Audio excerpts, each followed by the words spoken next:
Without even realizing it, we are constantly putting our lives into other people's hands.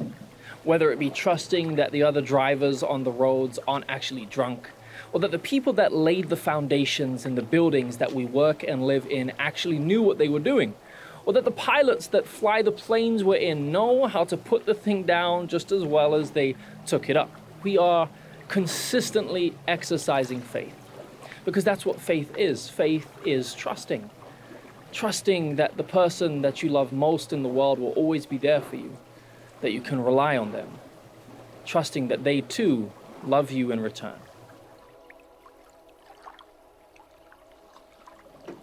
For the Apostle Peter, that person was Jesus Christ, not only his rabbi, but his best friend.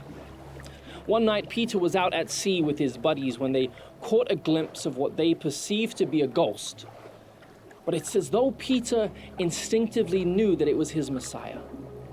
And so he called out to him, "Master, if it is you, call me to come unto you." Because Peter knew that if it was Jesus out there walking on water, and if Jesus called Peter out, then does that mean that Peter himself could do the impossible? "Come," Jesus responded. And so Peter, almost without hesitation, does what no man bar Jesus had ever done before. He leans over to the side of the boat. One leg goes out, and then the other. And then he does the impossible. Peter walks on water. Now, yes, he eventually sinks, but even then he exercises faith, calling out to his master to save him, which he, of course, does. When they get back into the boat, Jesus looks Peter square in the eyes and says, "Where was your faith? Why didn't you trust me?"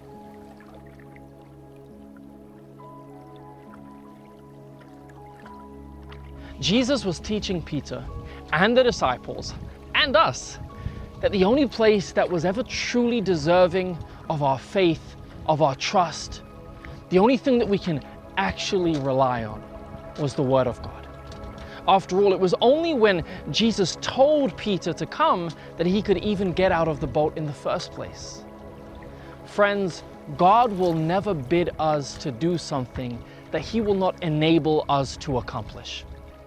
And regardless of what aspect of the New Start lifestyle you're struggling with most, even if it's the entire thing, remember that you can do anything, even the impossible, if you first put your trust in the Word of God. Then just like Peter, you too can walk on water.